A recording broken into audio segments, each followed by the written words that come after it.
Bab 163, Badan Agen Rahasia. Tidak disangka formasi yang selama ini kamu andalkan akhirnya gagal juga.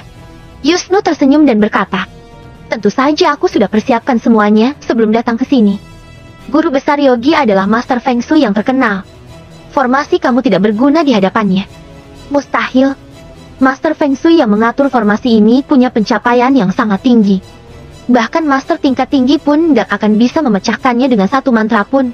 Kecuali Daniel Wangsa teringat sesuatu dan matanya memerah. Dia menggertakkan gigi dan berkata, pasti Rustam Harsono. Pasti dia yang memberikan struktur formasi alam bakanya. Benar.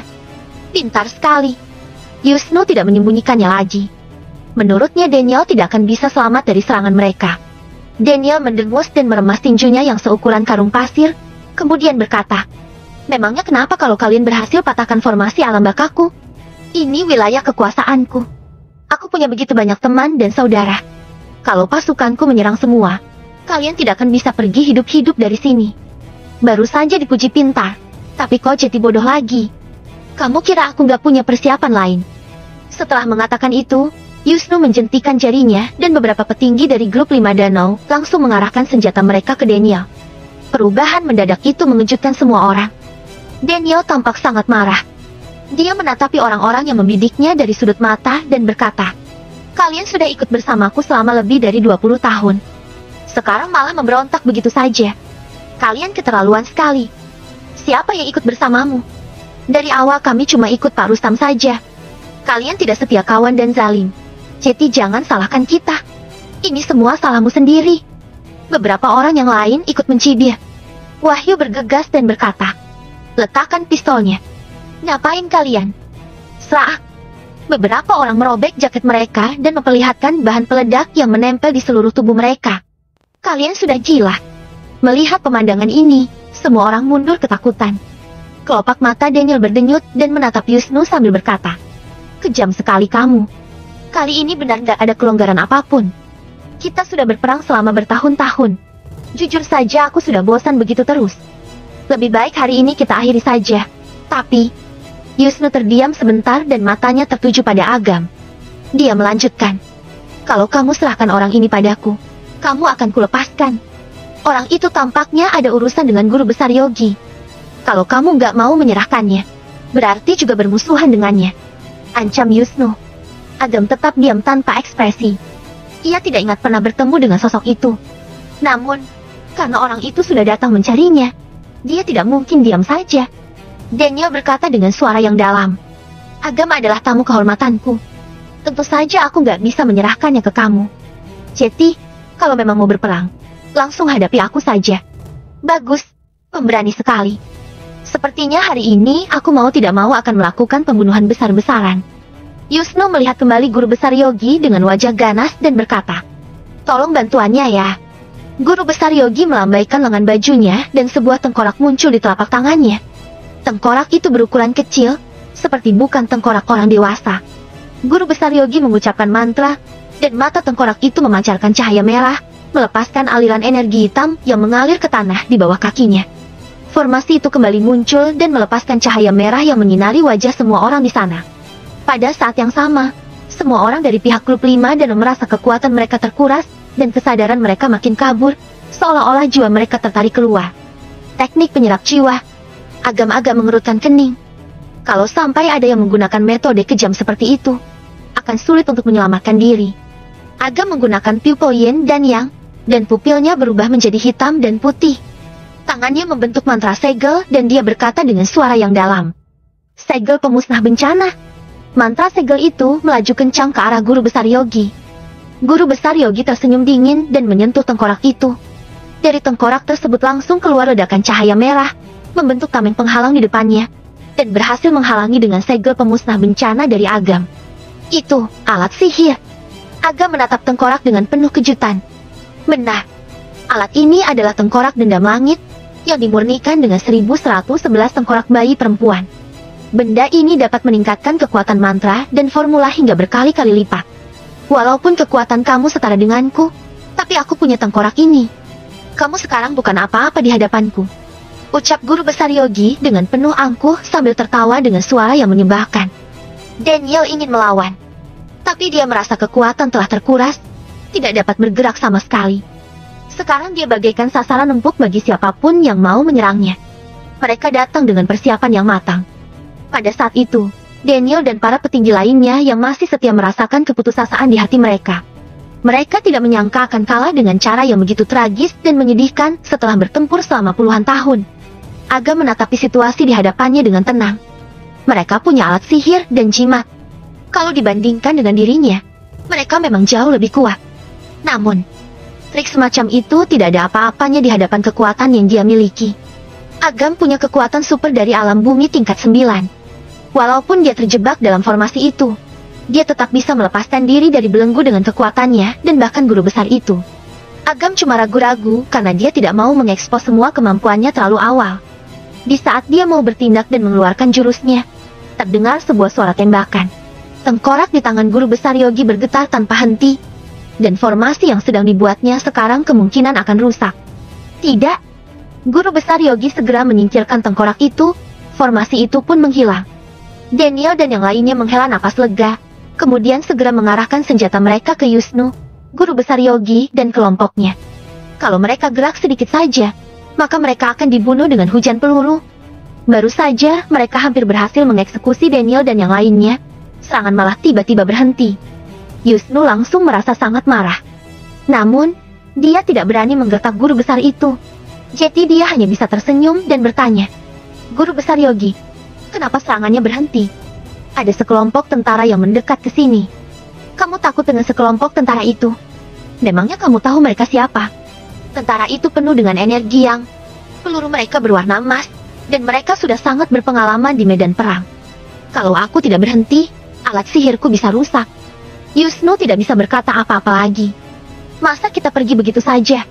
Enggak apa-apa, kita biarkan mereka hidup beberapa hari lagi, supaya mereka bisa menikmati keputusasaan lebih lama.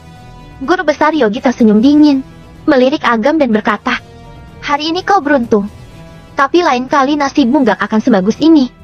Setelah mengatakan ini, dia berbalik dan pergi. Yusnu dan sekelompok orang mengikuti dan melarikan diri juga, meninggalkan beberapa petinggi pengkhianat yang masih tercengang. Wahyu terbang sambil mengeluarkan belati, menusuk leher mereka dalam sekejap. Beberapa pengkhianat itu pun tersungkur ke tanah dan mati. Ketua, Yusnu sudah panggil sekitar 300-400 orang untuk membantu mereka. Semuanya punya senjata api. Apa kita perlu menghentikan mereka? Tanya Marto sambil mendengarkan laporan dari rekannya dan segera melaporkannya kepada Daniel. Lupakan saja. Kalau ratusan orang berperang seperti itu bukan cuma sia-sia, tapi juga menimbulkan korban jiwa yang banyak. Kalau sampai ketahuan badan agen rahasia, nanti pihak kita juga akan repot. Jawab Daniel sambil menahan amarahnya. Sebagai ketua dari grup 5 danau, tentu dia juga harus memikirkan para pengawal dan rekannya. Daniel Wangsa, berani-beraninya kalian menculik orang di siang bolong. Apa kamu meremehkan kami? Saat itu, terdengar suara seorang pria yang mencibir dari luar. Tampak seorang pria berusia sekitar 30 tahun yang berpakaian preman melangkah masuk ke halaman tersebut. Dia ditemani oleh 2 penjaga berpakaian seragam kamuflase. Postur tubuh mereka kuat dan tegak. Melihat orang-orang yang baru datang itu, tubuh Daniel sedikit bergetar, seperti tikus yang melihat kucing. Pinggangnya tanpa sadar pun membungkuk menyalami mereka. Yesi sedikit mengerutkan kening dan tampak tidak senang. Tatapan pria itu menyapu ke arah Agam, menunjukkan ketidaksukaannya dan sedikit memprovokasi. Kemudian dia menatap Yesi dan berkata sambil menyeringai, "Yesi, kakekmu menelepon ayahku dan katanya kamu diculik. Jadi sekarang aku datang ke sini untuk menjemputmu. Memangnya kita dekat?" Yesi berkata tanpa ekspresi. "Ya, tentu saja. Sudah kenal sejak masih bayi dan sering main bareng. Mana mungkin gak dekat dengan kekasih masa kecilku." Pria itu tertawa. "Kamu salah orang." Yesi merasa malas untuk meladeni omong kosong itu. Dia menarik lengan Agam dan berbalik untuk pergi. Kedua penjaga itu langsung menghentikan jalannya. "Raul Nurhadian, jangan keterlaluan ya." Yesi berbalik dan menghardik. Raul menyeringai dan membalas, "Yesi, jangan marah dong. Aku melakukannya juga untuk kebaikanmu. Jangan sembarang ikuti orang yang gak kamu kenal. Apalagi orang yang asal-usulnya gak jelas seperti dia. Agam tuh temanku, kaulah orang yang gak jelas." Kau tegur Yesi dengan marah sambil menaikkan alisnya. Raul melirik ke arah Agam dan melihat mereka berdua berpegangan tangan. Dengan tatapan penuh ancaman, dia memerintahkan Agam, "Lepaskan!" Agam mengangkat alisnya dan langsung memeluk Yesi ke pelukannya. Yesi tidak menyangka Agam akan seberani itu. Dia melihat ke atas, melototi Agam dengan agak kesal, tapi sebenarnya dia juga merasa kegembiraan dalam hatinya. Raut wajah Raul langsung menggelap seperti batu bara. Dia menggertakkan gigi dan berkata, "Kamu cari gara-gara ya?" Setelah mengatakan itu, dia langsung meninju Agam secara tiba-tiba. Pukulan itu sangat kuat sampai terdengar suara koyakan di udara. Agam mengangkat tangannya untuk menangkap tinju itu. Efek dari kekuatan tinju itu mengguncang Daniel dan orang-orang di sekitarnya. Mereka pun mundur 3-4 langkah untuk menjaga keseimbangan badan mereka. "Hah?" Raul tampak sangat terkejut. Dia tidak menyangka Agam bisa menangkap tinjunya seperti itu. Dia mencibir dan berkata, "Ternyata kamu punya sedikit keterampilan juga ya, tetapi masih belum cukup kuat." Saat dia berbicara, dia mengeluarkan sertifikat hijau dari sakunya dan berkata, "Raul Nurhadian, Kapten Grup C Badan Agen Rahasia Wilayah Timur. Akhir-akhir ini kamu terlalu banyak berulah sampai menarik perhatian organisasi kami. Aku sarankan kamu ikut denganku tanpa melakukan perlawanan. Kalau tidak, berarti kamu bertentangan dengan pihak berwenang." Bab 164. Penghinaan Cahaya. Agam sedikit mengerutkan kening. Apa yang dimaksud dengan pasukan khusus? Yesi marah dan berkata, "Devin, kamu jangan begitu tamak. Yang mau kamu lakukan itu terlalu berlebihan. Aku akan memberitahu hal ini kepada paman dan memintanya untuk menghukummu." Devin berkata, "Yesi, kamu telah salah paham terhadapku.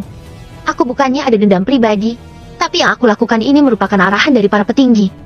Dengan kata lain sudah disetujui oleh ayahku." Wajah Yesi memucat seketika. Ekspresi Daniel dan yang lainnya pun langsung berubah. Mereka menatap Agam dengan penuh kekhawatiran.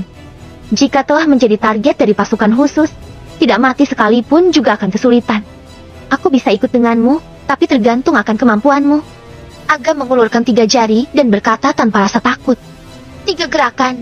Jika kamu bisa menggerakkan kakiku setengah inci saja dalam 3 gerakan, maka aku akan mengikuti kemauanmu." Wajah kedua penjaga langsung berubah dan berkata, "Berani-beraninya kamu memprovokasi pemimpin pasukan. Apa kamu cari mati?" Ketika kedua penjaga tersebut mau bergerak, mereka berdua dihentikan oleh Devin. Lalu Devin menatap Agam dan berkata, "Bocah, kamu ini sangatlah gila. Jangan kamu pikir karena kamu baru saja bisa menahan pukulanku, maka kekuatanmu sebanding denganku.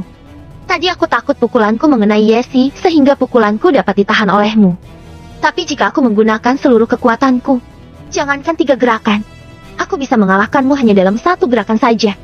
Jadi kamu telah setuju?" Agam menaruh tangannya di belakang punggungnya dan memprovokasi Devin. "Ayo." Sangat memprovokasi. Wajah Devin tampak begitu kesal. Lalu dia berteriak, "Semua minggir!" Semua orang di sana dan Daniel gemetar dalam hati mereka, dan buru-buru mundur 10 meter. "Apa kamu yakin?" tanya Yesi khawatir. "Masalah kecil," jawab Agam sambil tersenyum. "Baiklah, kalau begitu kamu hati-hati. Jika ada kesempatan, buat orang sampai babak belur," kata Yesi sambil tersenyum. Yesi telah sepenuhnya percaya kepada Agam. Yesi juga percaya bahwa setiap perkataan yang diucapkan oleh Agam pasti bisa dia lakukan. Lalu Devin memelototi Agam dan berkata, "Sebentar lagi aku akan melihat apa penampilanmu masih akan seperti ini." Kerumunan pun bubar. Devin berteriak, pakaiannya robek, dan otot-ototnya berubah. "Terima 1 gerakanku, gerakan serangan naga." Mata Devin mengeluarkan cahaya dan kakinya memancarkan aura yang begitu mengerikan. Lalu tubuh Devin berubah menjadi bayangan hitam dan dengan cepat menyerang Agam. Aura yang begitu luar biasa. Bahkan seekor gajah yang mendapat serangan ini bisa langsung tewas. Hati Daniel dan yang lainnya berdebar begitu hebat. Mereka tahu bahwa serangan Devin tidak diarahkan ke mereka, tapi mereka secara naluri melangkah mundur karena takut terkena efek dari serangan Devin. Menghadapi serangan seperti itu, Agam tetap tenang dan hanya mengangkat 1 tangan untuk menahan serangan Devin. Dilihat-lihat memang hanya seperti telapak tangan biasa, tapi jika dilihat dari sudut pandang yang lain, Agam telah meluncurkan puluhan ton kekuatan yang diarahkan ke Devin. Sama seperti gasing yang diputar dan langsung membuat Devin terpental jauh. Devin tak bisa mengontrol dirinya dan merobohkan dinding di sebelahnya. Setelah 10 detik berlalu, Devin merangkak keluar dari reruntuhan. Wajahnya tampak kesal, dan dia langsung berteriak, "Kamu curang! Aku tidak terima. Ayo sekali lagi." Masih ada 2 gerakan lagi. Jawab Agam sambil tersenyum tenang. Matilah, kata Devin yang tampak marah. Devin melompat dengan cepat seperti peluru yang ditembakkan dan meluncurkan beberapa serangan ke Agam. Tiba-tiba angin bertiup kencang. Pasir dan bebatuan berterbangan. Dengan setiap ledakan yang dihasilkan dari pukulan dan tendangan Devin, gelombang udara tercipta di halaman. Agam hanya menggunakan satu tangan untuk menyerang. Agam hanya seperti sedang meraih, menepis, menepuk, dan dia dapat menahan serangan yang dikerahkan oleh Devin. Devin adalah pemimpin pasukan khusus C dari wilayah timur yang punya kekuatan luar biasa dan merupakan salah satu dari 10 master tingkat atas dari pasukan khusus wilayah timur. Tapi tendangan dan pukulan Devin tidak dapat melukai Agam. Daniel yang melihat pemandangan di depannya itu dan bergumam sendiri. Daniel dan para petinggi lainnya tidak pernah membayangkan bahwa suatu hari mereka akan melihat Devin mengeluarkan tinju dan tendangannya. Apalagi, menghadapi serangan sehebat itu, Agam hanya menahan semuanya dengan satu tangan. Yesi tak bisa berkata apa-apa. Dia tampak keheranan, lalu dia teringat sesuatu, dan berkata dengan lantang. Devin, kamu telah melakukan 3 gerakan. Jika kamu masih tidak berhenti, maka kamu bukanlah seorang laki-laki. Devin mengerutkan dahinya dan langsung tampak marah. Tiba-tiba Devin memutar tangannya dan muncul tongkat perak sepanjang setengah meter di tangannya. Permukaan tongkat tersebut begitu kompleks dan juga terukir sebuah pola berbentuk naga. Seluruh bagian tongkat memancarkan cahaya. Gada penegak hukum. Melihat tongkat ini, Daniel yang memiliki banyak pengalaman langsung ketakutan. Gada penegak hukum, hancurkan dia, kata Devin dengan marah. Mengangkat tongkatnya dan memukul Agam dengan keras. Syuh! Tongkat yang lebih tepatnya adalah sebuah gada. Gada itu membelah udara ditambah dengan suara ledakan menghantam bahu Agam dengan keras. Agam mengangkat tangannya untuk menahan serangan gada. Gada tersebut bengkok dan memancarkan cahaya dari permukaannya. Jubah pertahanan energi spiritual di lengan Agam hancur dan serangan gada langsung mengenai tubuh Agam. Bulu kuduk Agam berdiri seolah-olah spiritualnya sudah diserang habis-habisan. Hal ini sangatlah aneh. Agam mengernyit dan mewaspadai senjata di tangan Devin. Namun, sebagus apapun senjata itu, juga tergantung oleh siapa yang menggunakannya. Perbedaan kekuatan antara Devin dan Agam terlalu besar.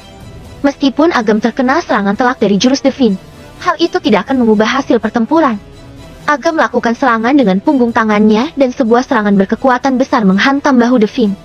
Devin mendengus, terpental puluhan meter jauhnya, dan meninggalkan 2 jejak sepatu di tanah. Seluruh halaman sunyi senyap. Termasuk kedua penjaga itu, mereka tampak tidak percaya akan apa yang mereka saksikan. Pemimpin pasukan mereka sungguh kalah. Tetap kalah setelah menggunakan gada penegak hukum.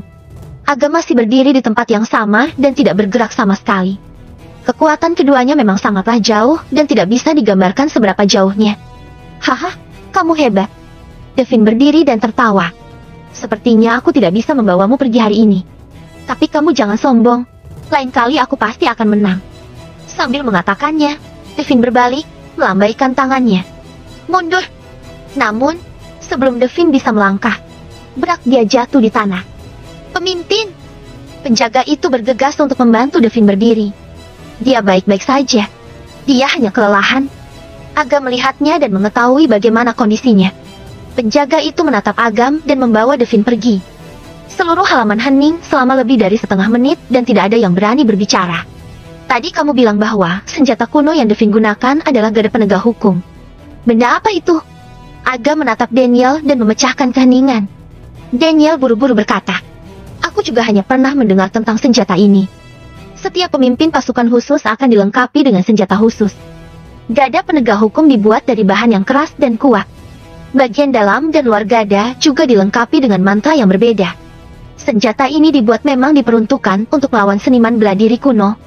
Yesi marah dan berkata, Devin sudah menyepakati hanya 3 gerakan saja. Namun orang itu tidak hanya melebihi jumlah gerakannya, tapi dia juga menggunakan gada penegak hukum. Sungguh merupakan perilaku tercela.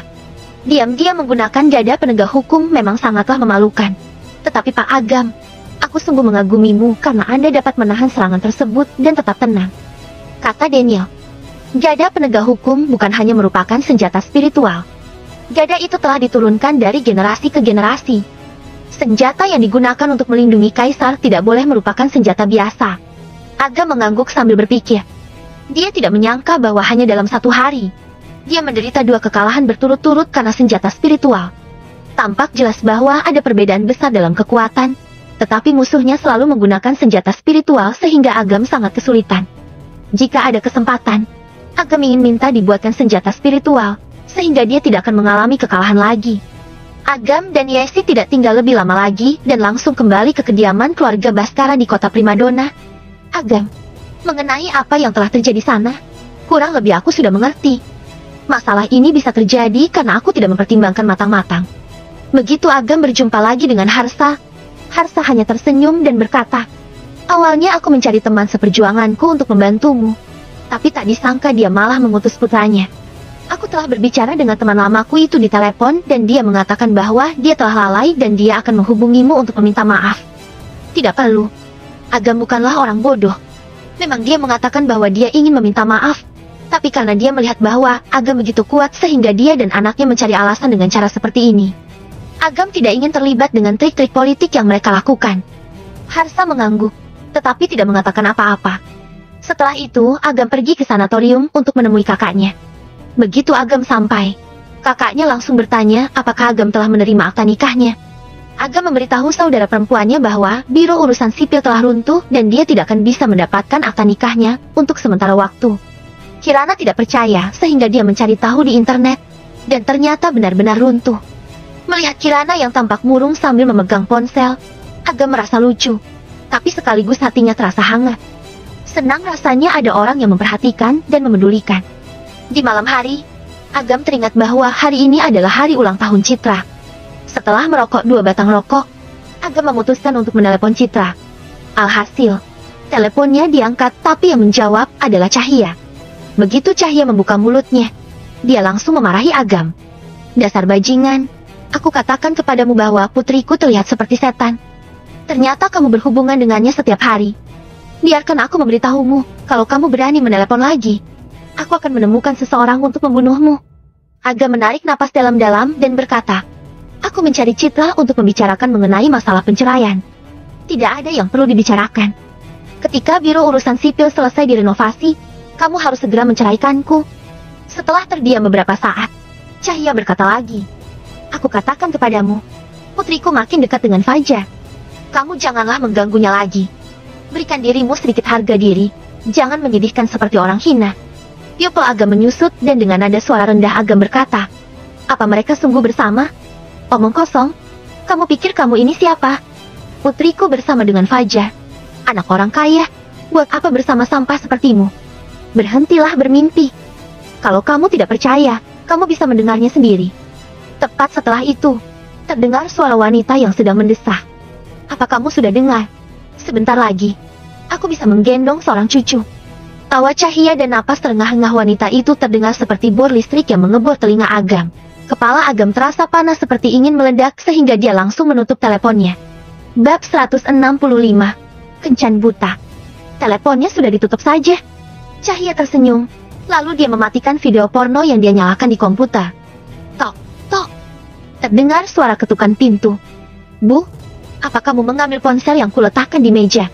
Terdengar suara kelelahan Citra. "Ada di sini. Aku melihat baterai ponselmu sudah habis, jadi aku membawanya untuk dicas," kata Cahya sambil menghapus catatan panggilan dengan Agam. Ketika Citra mendapatkan ponselnya kembali, dia segera melihat catatan panggilan. Tetapi dia tidak melihat nomor yang ingin dia lihat, dan hatinya terasa sangat sakit. "Nak, aku baru tahu bahwa hari ini adalah hari ulang tahunmu dan semua orang melupakannya. Besok Tuan Muda Fajar ingin mengajakmu pergi berbelanja untuk menebusnya. Kamu jangan sampai mengecewakannya. Aku merasa lelah. Mengenai masalah ini, besok baru kita bicarakan lagi saja." "Artinya kamu setuju, bukan? Kalau begitu, sekarang aku akan memberitahu Tuan Muda Fajar." Cahya mengambil inisiatif untuk langsung menelepon Fajar. Citra tampak kelelahan. Dia tahu bahwa tidak ada gunanya menolak dan apalagi sekarang dia merasa lelah. Agam berbaring di tempat tidur sambil memandangi foto Citra di ponselnya. Di bawah sinar rembulan, Citra tampak begitu cantik, begitu memesona, tapi juga terasa begitu menyakitkan hati. Sambil menggertakkan giginya, Agam memilih semua foto Citra dan menghapusnya. Panggilan tak dikenal masuk dan Agam langsung menjawab panggilan tersebut. "Citra." Agam, ini aku." Terdengar suara canggung Jamal. Semangat Agam seketika langsung padam. Dia berkata dengan tenang. Jamal, sudah malam begini, ada perlu apa kamu mencariku? Untuk sementara waktu, aku akan mengganti nomorku. Kamu simpanlah dahulu. Selain itu, mengenai pembicaraan kita waktu itu, ada seorang kerabat jauh yang ingin aku perkenalkan kepadamu. Apa kamu tertarik? Jamal, sejak kapan kamu menjadi biro jodoh? Sekarang aku tidak punya pikiran ke sana sama sekali. Suasana hatimu sedang tidak baik. Aku katakan kepadamu cara terbaik untuk bisa segera keluar dari hubungan terakhirmu itu adalah dengan memulai hubungan baru. Wanita itu juga cantik dan punya latar belakang yang kuat. Besok dia akan datang ke kota primadona. Agam hendak mengatakan sesuatu, tetapi disela oleh Jamal lagi. Dia sedang berada di sini. Setidaknya kamu bisa bertemu dengannya sekali saja. Dia datang dari keluarga Wijaya yang terkenal di wilayah timur. Meskipun keluarganya tidak bisa dibandingkan dengan 4 keluarga bergengsi lainnya, tapi kekuatannya tidak dapat dianggap remeh. Kalau kamu berteman dengannya, kamu akan punya banyak koneksi. Agam tanpa daya berkata, Jamal, kalau kamu tidak membuka biro jodoh, kamu akan menyia-nyiakan bakatmu. Baiklah, besok aku akan meluangkan waktu untuk bertemu dengannya. Alasan Agam setuju juga karena dia menghormati Jamal. Keesokan harinya, pagi-pagi sekali, Agam menerima pesan dari Jamal. Jam 10 pagi bertemu di kedai kopi Bintang Kejora stasiun kereta. Agam melihat bahwa jam masih menunjukkan pukul 6 sehingga dia tidak perlu buru-buru. Agam bermeditasi di tempat tidur, membaca penyimpanan semesta, mencari beberapa buku tentang Feng Shui dan mempelajarinya.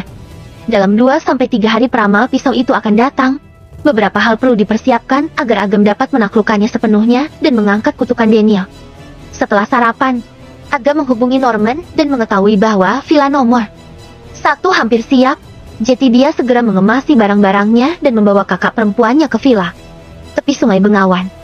Kakak perempuannya yang melihat bangunan megah, halaman yang indah, merasa sangat senang. Dia tidak menyangka bahwa adiknya dapat memiliki sebuah rumah di lingkungan kelas atas seperti ini. Agam tidak banyak bicara kepada kakaknya. Dia hanya membiarkan kakaknya menikmatinya. Dikelilingi dengan bangunan saat memasuki area villa. Norman sudah menunggu lama. Semua fasilitas tempat tinggal sudah disiapkan dan aku telah mempekerjakan 3 pembantu rumah tangga untuk mengurus pekerjaan rumah tangga. Norman tertawa. Terima kasih. Kirana tidak mengetahui identitas Norman. Tapi melihat sikap dan perbuatan Norman, serta cara orang-orang di belakangnya menghormatinya, Kirana menduga bahwa Norman pasti bukan orang biasa. Ucapan terima kasih Kirana mengejutkan Norman. Dia tahu bahwa gadis di depannya adalah satu-satunya saudara Agam dan merupakan kelemahan terbesar Agam. Jujur saja, Norman tidak tahan mendengar permintaan maaf dari Kirana. Tuan Norman, aku merasa tubuhmu ada yang aneh. Agam menatap Norman dan sedikit mengernyit. Norman tersenyum kecut dan berkata, kamu bisa melihatnya saja. Aku memang menemui beberapa masalah. Aku berencana menunggumu sampai tidak sibuk dan baru memberitahumu nanti. Beberapa hal tidak boleh ditunda terlalu lama. Biarkan aku membantumu menyelesaikannya hari ini, kata Agam dengan ekspresi serius. Agam sudah berkata sedemikian, Norman tidak bisa mengelak lagi.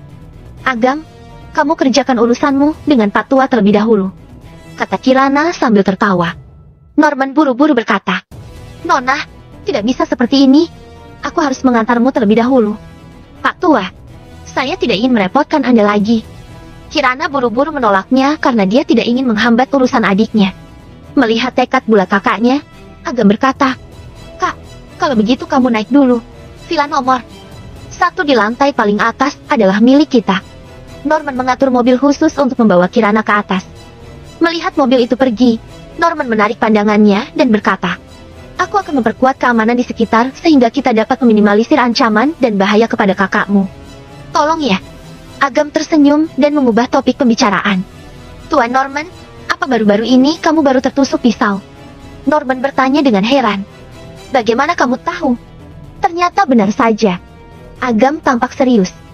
Sejujurnya, aku telah melihat 3 kasus serupa dengan Anda hanya dalam 2 hari dan penyebab insiden semuanya berasal dari para peramal pisau. Peramal pisau? Norman berkata dengan heran. Apa mungkin legenda itu benar? Bahwa memang benar ada pisau jahat di dunia ini? Tentu saja. Di mana pisaumu? Orang itu berkata kepadaku bahwa pisau ini dapat mengusir roh jahat, sehingga aku selalu membawanya. Sambil mengatakannya, Norman mengeluarkan pisau sepanjang 3 inci. Meski pisaunya kecil, tapi terukir mantra jahat di permukaannya. Hal ini membuktikan dugaan Agam. Segera siapkan setengah mangkok darah ayam pejantan dan baskom berisi air bersih. Ingat, gunakan baskom kayu untuk air bersih, bukan baskom besi. Seperti yang dikatakan Agam, Norman langsung memberi perintah. Meskipun baskom kayu sulit ditemukan, hal ini tidak dapat menghentikan mereka.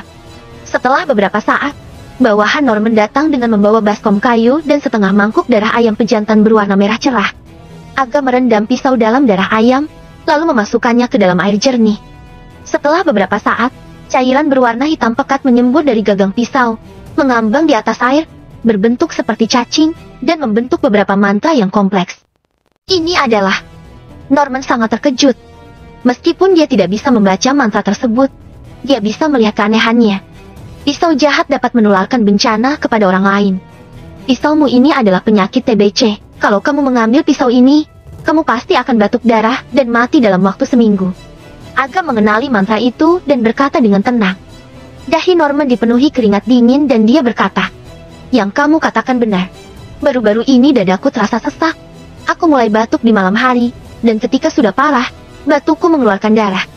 Agam bertanya, "Apa kamu ingat seperti apa pria yang memberimu pisau ini?" Pria itu terlihat biasa-biasa saja. Aku hanya ingat bahwa pakaiannya agak sedikit nyentrik. Lalu Norman terdiam sebentar, tersenyum, dan berkata, "Tapi sekarang sudah abad ke-21. Aku dapat mengambil video pengawasan dan segera menemukannya. Segera temukan dia." Agam mengeluarkan jarum perak dan berkata, "Meskipun kutukannya telah dicabut, masih ada energi jahat yang tersisa. Biarkan aku membantumu menyingkirkannya." Norman berkata dengan penuh semangat. "Maaf merepotkanmu." Kirana sampai ke villa nomor 1 di puncak gunung. Kedua pelayan pribadi itu membuat Kirana merasa tidak nyaman. Kirana tidak ingin menyusahkan orang lain, sehingga dia meminta pelayan itu untuk pergi. Melihat villa besar yang dilengkapi dengan dekorasi dan perabotan kelas atas membuat Kirana tersentuh. Kirana menghargai akan kebahagiaan yang diperoleh dengan susah payah ini. Kirana berjalan di sekitar villa, membiasakan diri dengan kamar dan tata letaknya. Kirana berpikir untuk merapikan kamar dan sejenisnya, tetapi pelayan itu menyimpan semuanya.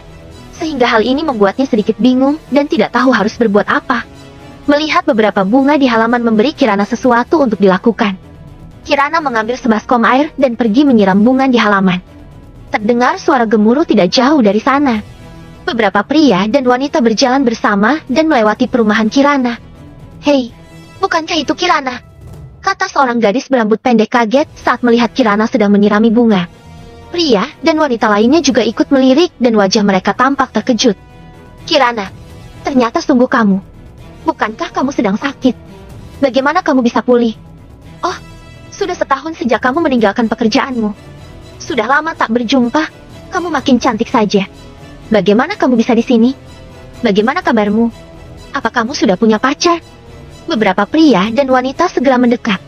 Kirana juga mengenali orang-orang ini dan merasa sangat senang. "Lina, Tina, kita sudah lama tidak berjumpa." Beberapa orang adalah teman kerja Kirana yang dulu.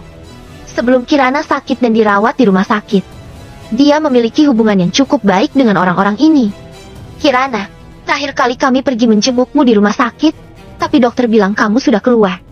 Aku kira dokter hanya berusaha menghibur, tapi tak disangka kamu benar-benar sudah sembuh. Sangat luar biasa." Lina yang berambut pendek sangat senang. Waktu dulu dialah yang memiliki hubungan paling dekat dengan Kirana. Tina melihat ke villa dan berkata, "Kirana, sudah setahun sejak aku melihatmu dan sekarang kamu tinggal di villa. Bagaimana bisa? Apa kamu menjadi simpanan orang kaya?" Bab 166. "Aku pemilik villa ini." "Hah? Bukan." Kirana tercengang mendengar pertanyaan itu. "Aduh, kalau kamu menjadi simpanan tidak perlu malu," kata Tina sambil tersenyum.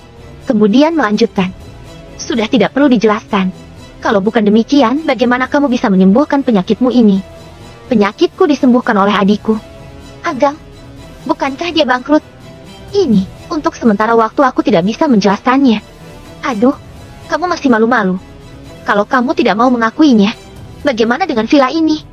Aku pernah dengar tentang nama besar dari villa nomor 1 yang terkenal di tepi sungai Bengawan. Harganya bisa mencapai setidaknya 200 miliar. Kamu tidak mungkin mau mengatakan kalau villa ini kamu beli sendiri, bukan?" kata Tina sambil tersenyum sinis. Kirana buru-buru menggelengkan kepala dan berkata, villa ini bukan milikku, ini milik adikku. Tina berkata dengan kesal. Kirana, hanya setahun kita tidak bertemu. Kenapa kamu memperlakukan kami seperti orang luar? Kalau villa itu bukan milikmu, kenapa kamu malah bilang kalau villa itu milik adikmu? Jelas-jelas adikmu bangkrut dan hampir menjadi pengemis. Dari mana dia punya 200 miliar untuk membeli villa? Setelah terdiam sesaat, Tina pun tersenyum penuh arti dan melanjutkan. Jangan-jangan kamu bekerja di sini sebagai pembantu, bukan? Kirana sangat rendah hati. Jadi dia mengangguk dan berkata, ya, aku menjadi pembantu di sini. Mata pasangan itu pun berbinar. Mereka iri ketika melihat Kirana menyiram bunga di villa. Dulu, mereka sama-sama pekerja. Dengan kemampuan standar, bagaimana mungkin sekarang dia bisa punya kemampuan untuk tinggal di villa paling mewah di kota primadona, villa nomor 1. Tetapi begitu mengetahui bahwa Kirana adalah pembantu di sini, hati mereka pun jauh lebih tenang. Sungguh mengagetkan, kukira kamu menjadi simpanan. Sudah kubilang, kamu bukan orang seperti itu. Jadi pembantu di sini enak juga ya. Gajimu juga tidak sedikit, bukan? Berapa sebulan? 10 juta. 14 juta. Tidak banyak. Jawab Kirana tersenyum canggung dan buru-buru mengalihkan topik. Bagaimana kalau kalian masuk dan duduk di dalam? Baiklah. Jawab Tina cepat, sementara yang lain mengikuti. Atas permintaan mereka, Kirana membawa mereka tur di dalam villa. Melihat villa yang mewah, perabotan rumah dan dekorasi yang indah, mereka pun kagum. Sungguh villa yang indah, andai saja dia benar-benar milikmu, kata Lina sambil meraih lengan Kirana dengan penuh rasa penyesalan. Benar, kamu orang yang rendah hati dan baik. Setelah segala penderitaan yang kamu alami, sudah sepantasnya kamu menikmati kebahagiaan. Yang lain pun turut membicarakan hal itu. Kirana tersenyum dan menerima harapan mereka satu persatu. Kirana, bukankah kamu baru di sini? Tanya Tina setelah melewati beberapa lantai. Menurutku, kemampuan kerjamu tidak baik. Bahkan kamu tidak bisa membedakan kamar utama dan kamar tamu. Kamu baru saja mendapatkan pekerjaan yang lumayan ini. Hargailah, karena tidak semua atasan sepertiku mau mengajari dan membimbingmu, kata Tina berceramah dengan gaya kepemimpinannya. Dulu ketika bekerja, Tina adalah atasan langsung Kirana. Namun, yang terjadi tidak selama yang dikatakannya. Kirana cantik, kemampuan kerjanya bagus. Tidak sedikit pria di kantor yang mengejar dan menyukainya. Salah satu pria yang menyukainya adalah eksekutif perusahaan. Hal ini yang membuat Tina sangat cemburu. Bukan hanya memotong gaji Kirana, dia juga bahkan sering memberinya pekerjaan dan memaksanya kerja lembur setiap hari. Bisa dikatakan bahwa Kirana mengidap penyakit kanker juga karena ulah Tina. Kirana terdiam, tidak tahu harus berkata apa. Melihat Kirana tidak menjawab, Tina berpikir bahwa apa yang dikatakannya benar dan menjadi makin sombong. Ketika mereka tiba di restoran bagian barat, beberapa pria berseru melihat anggur merah dan rokok di rak. La Romani Conti tahun 90. Chateau Lafayette Rothschild tahun 82. Ada juga Chateau Pertol tahun 73. Ini cerutu Habano Kuba yang harga sebatangnya mencapai 16 juta. Orang-orang ini berkumpul dan melihat rokok dan alkohol ini seperti harta karun yang terbuat dari emas. Kirana, orang yang mempekerjakanmu sangat kaya. Semua minuman ini kalau dijumlahkan harganya mencapai 2 miliar. Omong kosong, orang yang mampu membeli villa 200 miliar apa akan kekurangan 2 miliar? Mata Tina bercahaya. Dia telah menemani banyak tamu. Sedikit banyak dia tahu tentang anggur merah kelas atas ini. Dia berhayal suatu saat bisa mencicipi anggur itu. Sekarang anggur mewah ini ada di depannya. Bagaimana mungkin dia tidak tergoda? Yang tergoda pun bukan hanya dia. Beberapa di antara mereka saling berpandangan. Dari matanya terpancar keserakahan. Bagaimanapun, mereka hanya lewat. Bahkan jika mereka meminum anggur itu, tidak akan ada yang akan menyalahkannya. Kirana, sudah hampir setahun kita tidak bertemu, bukan? Susah payah kita bisa berkumpul. Bagaimana kalau kita buka 2 botol anggur dan merayakannya? Ucap Tina dengan tersenyum. Aku setuju. Kita semua adalah teman. Perasaan ini sedikit banyak ada. Sepertinya tidak bisa. Kirana bukan orang bodoh. Dia pernah bekerja dan tahu nilai dari minuman ini. Minuman ini bukan milikku. Bagaimana kalau aku mentraktir kalian makan malam? Kirana bukan orang pelit, tapi barang-barang ini milik Agam. Bahkan walaupun dia adalah kakaknya, dia tidak akan menyentuh anggur merah adiknya yang bernilai lebih dari 2 miliar. Mendengar mereka akan keluar untuk makan, Wajah beberapa orang pun berubah muram. Tina berkata dengan kesal, "Hanya 2 botol anggur merah. Apa kamu tidak rela? Jangan katakan bahwa itu bukan milikmu. Aku bukan orang yang belum pernah berbisnis real estate. Orang-orang kaya ini membeli villa dan jarang ditempati. Meminum 2 botol anggur ini tidak akan berdampak apapun. Kita masing-masing minum sedikit, paling banyak 2 botol. Kita bisa juga menuangkan air ke dalamnya setelahnya, sehingga tidak ada yang akan menyadarinya. Aku berani bertaruh. Orang kaya itu mungkin tidak ingat berapa banyak botol anggur merah yang disimpannya di tempat ini." Kirana ingin mengatakan sesuatu, namun Aga menelepon ponselnya. Dia ragu-ragu, tapi akhirnya keluar untuk menjawab telepon. Melihat Kirana pergi, Tina dan yang lainnya bertukar pandang dan bertukar ekspresi yang menyeramkan. Ketika Kirana kembali dari menjawab telepon, dia hampir pingsan melihat pemandangan di depannya. Tina dan yang lainnya membuka semua botol anggur merah tanpa izin. Beberapa pria duduk di kursi, menaikkan kaki mereka ke atas meja, mengisap cerutu dan menikmatinya. Beberapa wanita lain memegang anggur merah dan menempelkannya di wajah mereka. Mereka sengaja menunjukkan mereknya dan berkumpul untuk bersuah foto. "Kirana, kemarilah. Ayo, kita bersama," sapa Tina sambil tersenyum. "Kenapa kalian membuka anggur merah?" seru Kirana dengan ekspresi kosong. "Bukankah kamu meminta kami untuk membukanya?" Tina bingung. "Kami bertanya padamu. Kemudian kamu pergi menjawab telepon tanpa bicara. Kami semua mengira kamu setuju. Tapi aku tidak mengiyakan," ucap Kirana marah. Mendengar ini, Tina langsung meledak, menunjuk Kirana dan memarahi. "Apa maksudmu? Kamu jelas mengiyakan dan membiarkan kami meminumnya. Tetapi kamu masih menyalahkan kami. Apa ada orang sepertimu? Dulu, ketika kamu dalam kesulitan, kami merawatmu.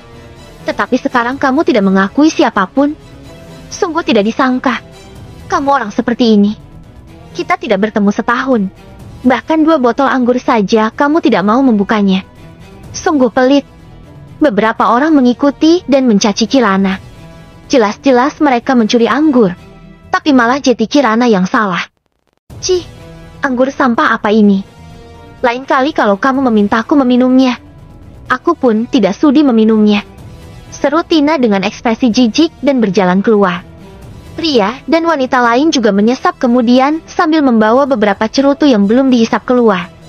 Sambil berjalan, mereka memaki Kirana. "Kalau aku tahu bahwa dia adalah orang seperti ini, aku tidak akan masuk. Ini tidak boleh. Itu tidak boleh." Sungguh pembantu ini menganggap dirinya pemilik villa.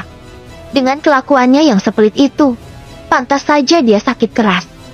Lebih baik mati saja daripada menjadi contoh yang tidak baik. Ketika sampai di depan gerbang, kebetulan dia bertabrakan dengan Agam yang baru pulang. "Kamu buta ya? Bisa jalan tidak?"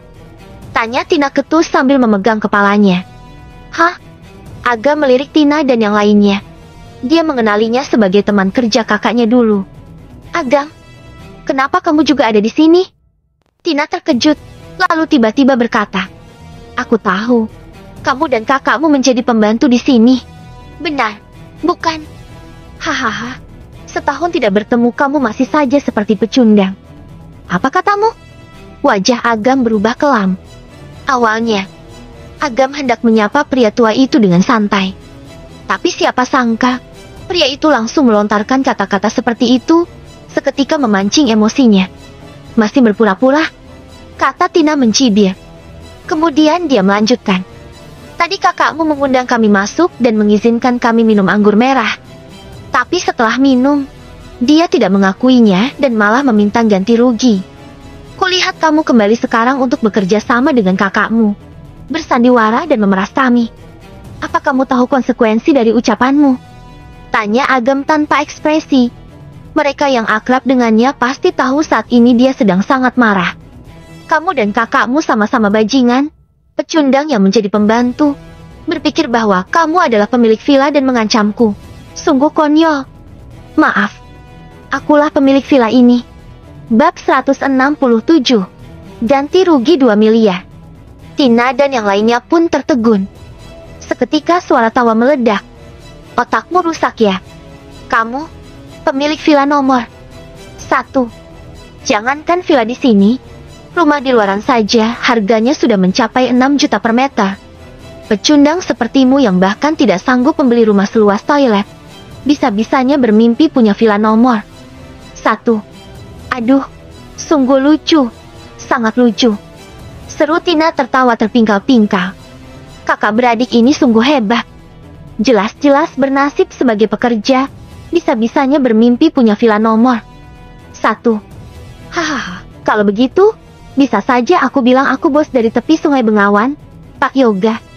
Jangan Yoga. Bisa ku bilang, aku adalah bos dari keluarga Haris, Pak Norman. Gurauan orang-orang ini sungguh membuat Agam murka. Matanya memancarkan emosi. Kirana yang mendengar hal ini pun bergegas datang. Dia melihat Agam dikelilingi oleh orang-orang ini dan berteriak dengan marah. Cukup Tina, hentikan. Terserah kalian mau bilang aku apa, tapi jangan bawa-bawa adikku. Tina membalas. Kirana, kamu sebagai pembantu seharusnya tahu posisimu. Berani-beraninya kamu bicara seperti itu padaku. Sudah bosan hidup. Agam berdiri di depan kakaknya, menatap Tina dan berkata, kurasa kamulah yang sudah bosan hidup. Tina jelas tidak tahu siapa yang dia provokasi.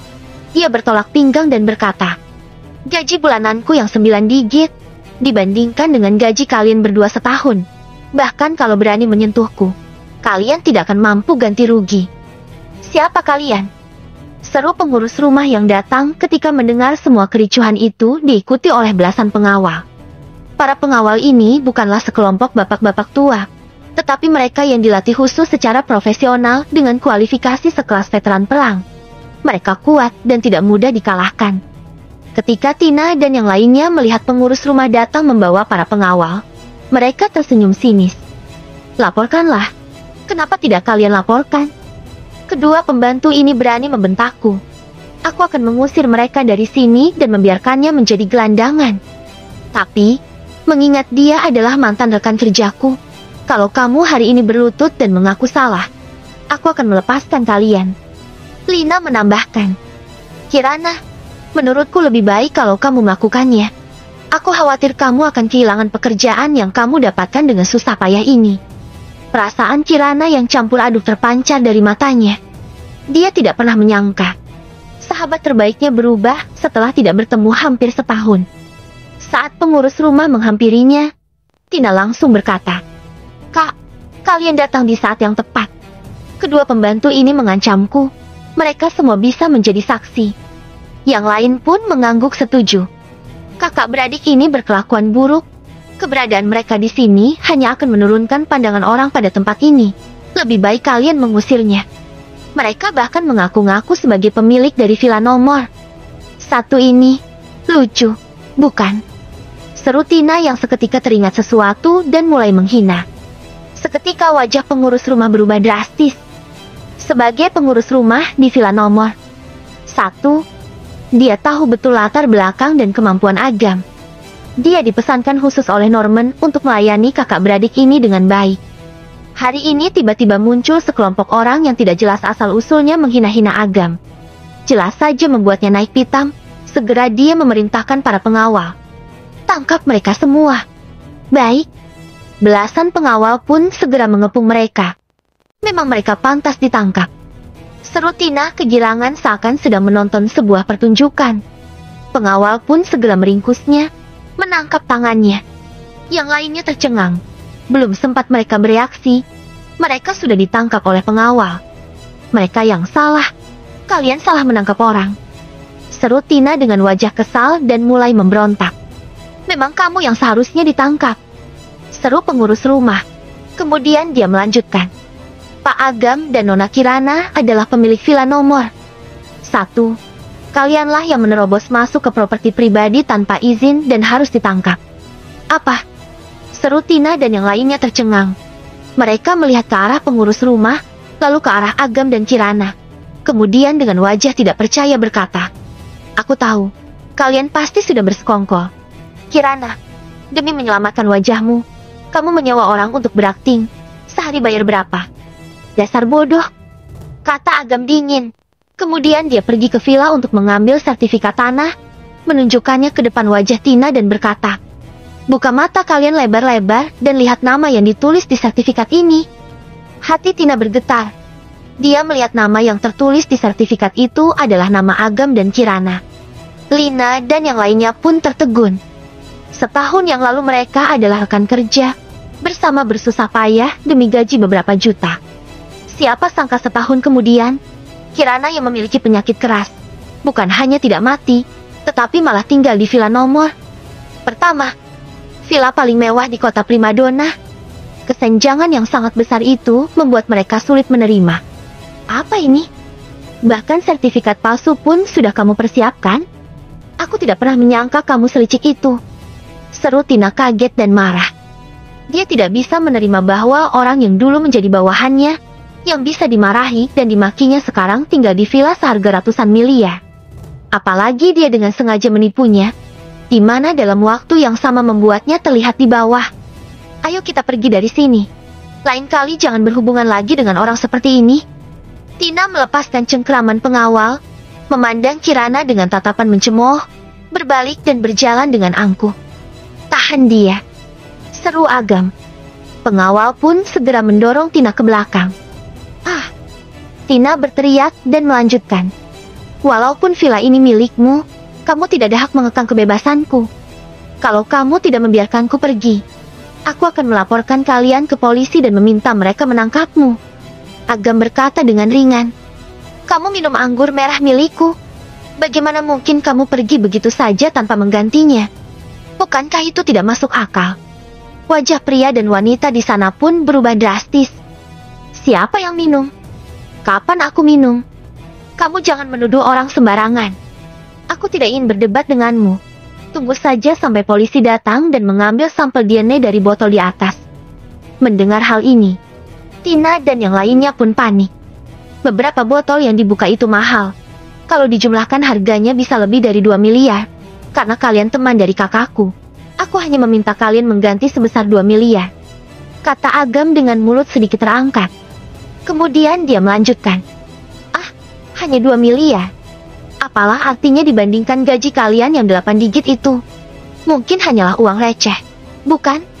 Wajah mereka berubah pucat, sementara beberapa yang jantungnya kurang kuat langsung jatuh ke tanah.